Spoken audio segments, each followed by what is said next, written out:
Hey there, and welcome to Lesson 6, Making It Unique. In this lesson, we're going to be going over the specific traits, commitments, and desires that make your family unique. You may think that you don't even know what your preferences are when it comes to homeschooling, but I guarantee that you do have some strong preferences and priorities, and we are going to help you unpack those. That way, we can plan around them in the beginning instead of getting into our homeschool plan and then suddenly realizing that there are all these things that we should have taken into consideration from the start and now having to change everything around to accommodate those. It's going to make things run much more smoothly if we can allow time and space for those priorities now. And I do encourage you to be honest with yourself and thorough as we go through this process. I've seen some new homeschool parents think a little too optimistically and say things like, well, I do like to go to the gym twice a week, but I guess with homeschooling, I'll just need to give that up. Or, usually I want time to take a walk, but I guess I don't have to do that. You may not be able to do everything you want in the exact way you've done it before, but what we don't want is for you to burn out shortly after beginning homeschooling, and that is less likely to happen if we take into account the priorities in your family life, your schedule, and even your own desires.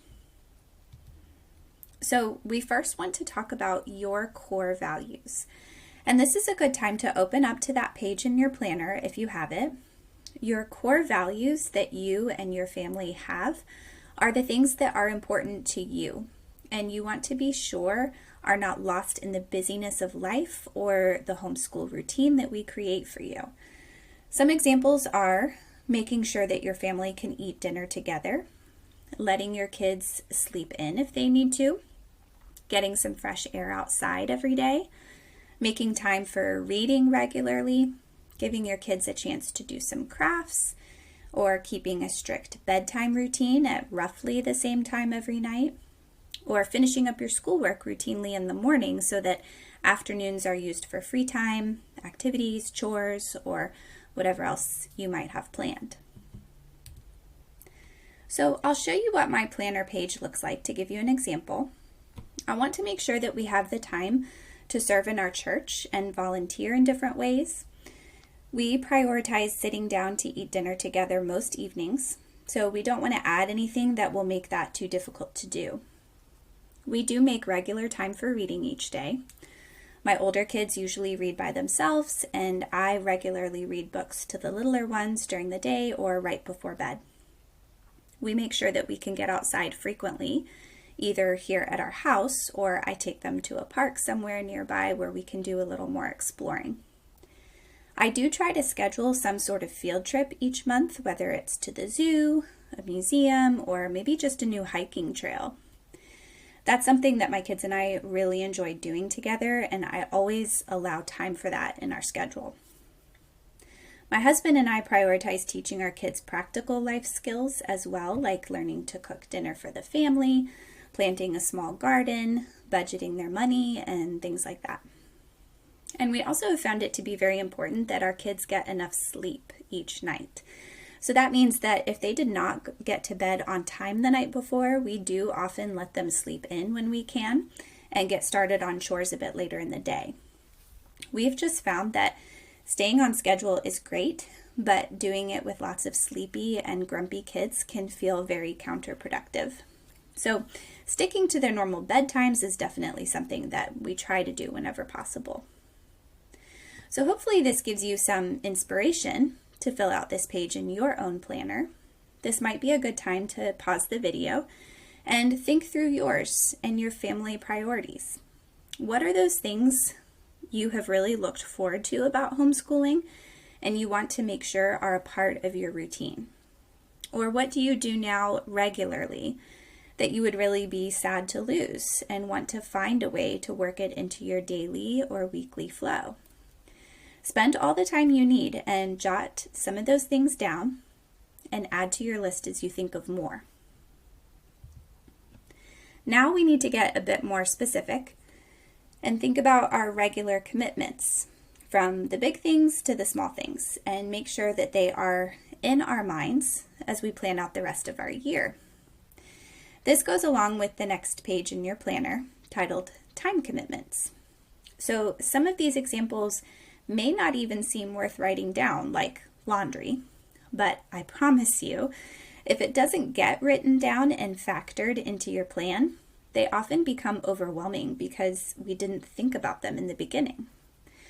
What happens is we start to get so excited and motivated about our little schedule we're creating, and we pack all of these fun and educational lessons and activities and events, and on paper, it's looking like our year will run like a well-oiled machine. But then we forget that we need some time in there to fold laundry, or make dinner, or run to the grocery store, or whatever other mundane but necessary tasks we do routinely. So I would really try to be as detailed as you're able and help yourself later on. We often say in our house, make sure your present self is being kind to your future self, which just means plan ahead as much as you can so that the later version of you is not looking back thinking, why did I make this so hard on myself? So looking at the chart above, I wrote down some things that I hear frequently in my coaching sessions with homeschooled families. Some of you work or work from home, so working hours for you or your spouse would be an important thing to take into consideration. Any errands you need to run day to day, like the grocery store. And I will pause here and encourage you to decide on a day of the week to make your errand day so that you can knock all of that out at once. That makes a big difference in our lives when we are not trying to run out every single day. And it doesn't need to be the same day each week, but maybe just look at your schedule for the week on Monday morning and decide which day it would be easiest to squeeze it in. And then just spend that afternoon picking up groceries, dropping things off at the dry cleaners, shopping for that birthday party, just all at the same time. So like I said, think about household chores like laundry and when you'd like to get those accomplished. Even walking the dog will probably not happen if you don't write it down. In terms of weekly commitments, the kids may have sports or gymnastics or some activity like that. You may be joining a weekly co-op, wanting to get to the gym, scheduling a date night with your spouse. Maybe you get together with friends for coffee, or maybe you have some weekly church events that you attend. Some people join a local monthly nature club, or maybe do some gardening outside, have a big family deep cleaning day. And then annually, you want to mainly be thinking about holidays and traditions that go along with that you will need to allow time for. Maybe trips that you take each year, family that comes to visit, volunteer work you would like to do, or maybe some sort of baking day you want to host or do as a family around Christmas time or some other time of year. So here's that page from your planner, and just another example of what this can look like as you plan things out. You will most likely add to and change this a bit as the year goes on based on sports seasons and things like that, but this will be something we will want to refer back to soon as we start to put together your specific plan. A quick note about family medical needs. This can be a very complex issue for some, but I would encourage you to take this into consideration as you think about your days. If you know there is a person in your family that will be having frequent doctor visits, that is something that you will need to plan around. Maybe you or your child have a condition that means you tire easily or quickly, or you may have good days and bad days. This is often a reality, and it's important to plan from the very beginning so that you are not setting up a schedule that will be frustrating and unrealistic. Truly, this is the beauty of homeschooling, is that you can plan for these things. There was a season in our lives when my youngest son was having seizures and struggling with undiagnosed epilepsy. He was sleeping terribly, which meant I was sleeping terribly, and we were going to the doctor very frequently, sometimes every few days. It was not what I wanted, and sometimes I didn't want to plan for that because I hoped it would all just go away. But that is not a smart way to plan. And things went much more smoothly when I just accepted the season that we were in and planned for all of those interruptions and long days of a fatigued mom trying to comfort a fatigued toddler. So think through any of those challenges if you have them and write down specifically what they are if you can. The last thing we need to think through are personal delights. And believe it or not, I'm talking about your personal delights. So much of homeschooling is focused on the child, and that's the way it should be, since their education is at the center. But we want to make sure that the teacher doesn't get lost in the hustle and bustle. We want to take into account what you enjoy in homeschooling for a few reasons. One, you matter too. We want this to be a sustainable and enjoyable experience for everyone, and it won't be that way if we don't even think about who you are as a person and what brings you joy. Two, what will happen if we don't take the teacher's priorities into account is that burnout will show up very quickly. For example, I chose a science curriculum for my kids one year that was absolutely amazing. It had beautiful pictures, fun crafts, projects to do every day, but the problem was I do not enjoy crafts or lots of gluing and cutting. I love that my kids love it, but no matter how hard I try, I just can't make myself love that. So at first I was loving the fact that my kids were loving it, and we were busy every week with all these fun science projects, but a few weeks into it, I was sitting there cutting out the millionth little picture of a butterfly and looking at that science book with absolute contempt. I burned out fast. Just because something is good does not mean it is good for you.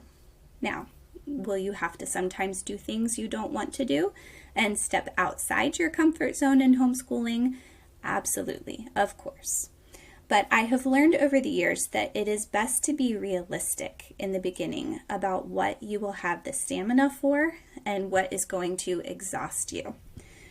Parts of homeschooling will already be exhausting. We really don't need any extra help with that. I have since found other science curriculum that have similar wonderful qualities, but much less gluing and cutting.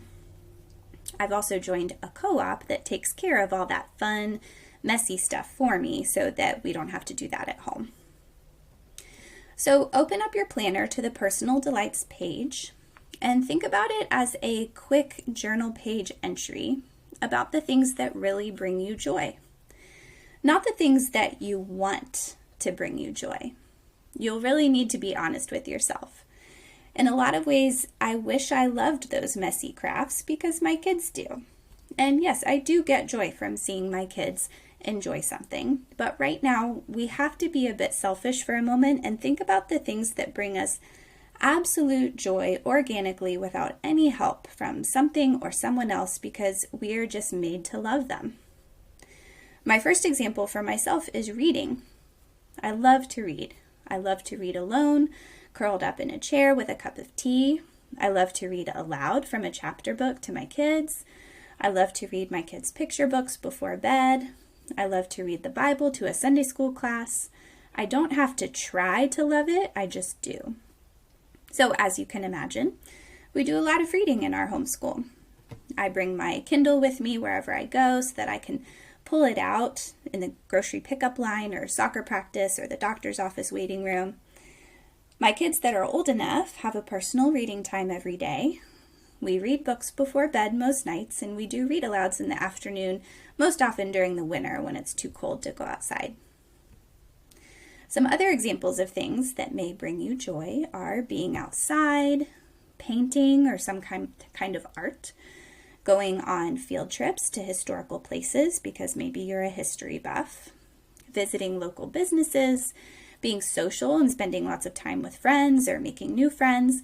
This is all going to depend on your unique personality. And your personal homework is to think about these things and decide to incorporate them into your homeschooling as realistically as possible. I also love to be outside, and so do my kids. So we often take our work to a local park or just out on our back deck.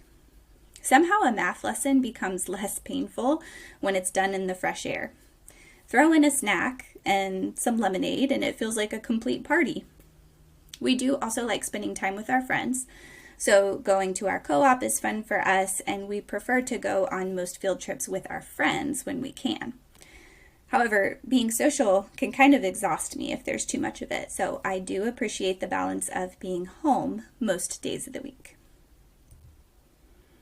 Here's a little window into some of my personal delights. As you can see, this does not have to be anything complicated or overwhelming. Don't spend too much time on this. Just write down what you love and give yourself permission to factor that in as we begin planning. I love to read books by myself or out loud to others. I want as much fresh air and sunshine as possible. I love to listen to relaxing music and light a candle. I want to have a guideline to follow, but be able to throw it away on certain days and do something spontaneous.